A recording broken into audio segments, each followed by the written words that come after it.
Pembangunan jalan bebas hambatan yang ada di ibu kota Nusantara menunjukkan progres yang semakin signifikan. Sangat diharapkan pembangunan ibu kota Nusantara dapat dilakukan semakin masif, sehingga pemindahan ibu kota Republik Indonesia dari daerah khusus Jakarta ke ibu kota Nusantara dapat segera terrealisasi pada media tahun 2028.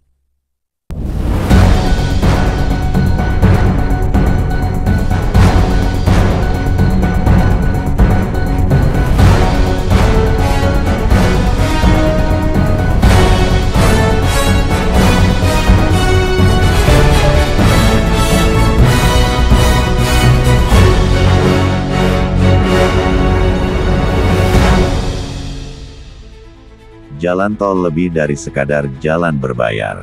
Beberapa fungsi utama yang biasanya diwujudkan oleh jalan tol, terutama dalam konteks pembangunan IKN Nusantara, merupakan salah satu sumber pendapatan untuk pembangunan dan pemeliharaan. Pengoperator tol memungut biaya dari pengguna, yang kemudian dipakai untuk menutup biaya konstruksi, perawatan, dan pengembangan jaringan jalan. Ini mengurangi beban APBN dan memungkinkan proyek-proyek infrastruktur lain tetap berjalan. Jalan tol juga dapat mengoptimalkan penggunaan jaringan jalan. Dengan menempatkan tarif, tol dapat mengalihkan sebagian kendaraan ke jalur alternatif yang lebih sedikit beban lalu lintasnya, sehingga mengurangi kemacetan di jalan-jalan utama. Tentunya dengan adanya jalan tol dapat menyediakan layanan yang lebih cepat dan lebih aman bagi pengguna jalan. Jalan tol biasanya memiliki standar desain yang lebih tinggi, lebar lajur, bahu jalan, pembatas tengah, kontrol akses sehingga memungkinkan kecepatan lebih tinggi dan tingkat kecelakaan yang lebih rendah dibandingkan jalan umum. Di samping itu, jalan tol juga dapat mendukung pertumbuhan ekonomi regional.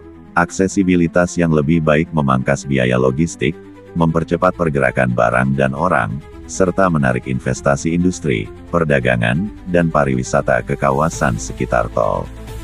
Di IKN Nusantara, jaringan tol menghubungkan Balikpapan, Samarinda, dan kawasan-kawasan pedalaman Kalimantan Timur, menjembatani kesenjangan infrastruktur antara pusat pertumbuhan dan daerah hinterland. Pengguna yang mendapatkan manfaat langsung, waktu tempuh lebih singkat, kenyamanan membayar biaya, sehingga beban biaya infrastruktur tidak dibebankan sepenuhnya kepada masyarakat yang tidak memakai layanan tersebut. Sebagian dari pendapatan tol dapat dialokasikan ke program-program sosial, pendidikan, atau kesehatan di daerah sekitar, membantu pemerataan pembangunan. Jadi, fungsi jalan tol tidak hanya soal memungut biaya dari pengguna, melainkan juga sebagai alat untuk membiayai, mengatur, dan mempercepat pembangunan infrastruktur serta pertumbuhan ekonomi yang berkelanjutan.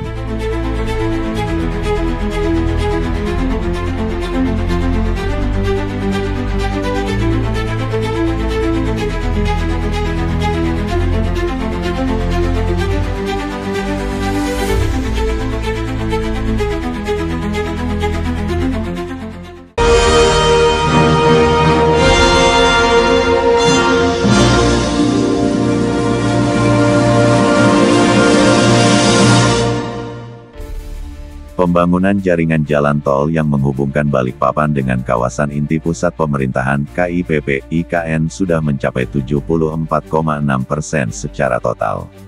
Pemerintah menargetkan sebagian besar ruas selesai pada pertengahan 2025.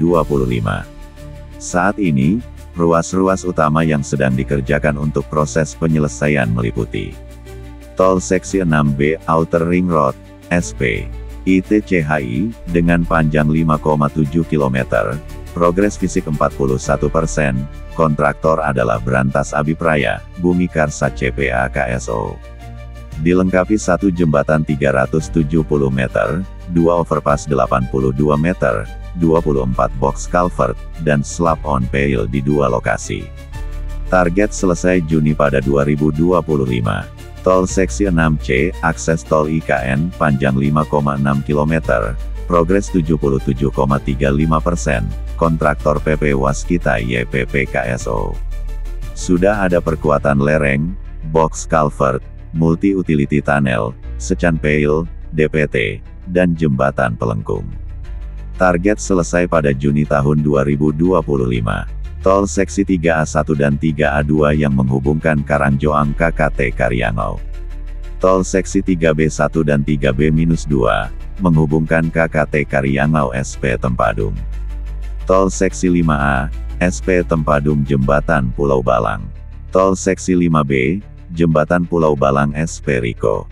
Jalan bebas hambatan seksi 6A, menghubungkan SP Riko Rencana Outer Ring Road. Seksi 1A, direncanakan mulai lelang Februari tahun 2025, pembangunan fisik Juli tahun 2025, selesai 2027. Secara singkat, jaringan tol IKN sudah 3/4 jalan selesai, dengan 2 segmen kritis 6B dan 6C, hampir rampung dan ditargetkan selesai pertengahan 2025, sementara ruas-ruas lain berada pada berbagai tahap progres. Semakin banyak ruas yang selesai, semakin dekat IKN menjadi kota terhubung yang kita impikan.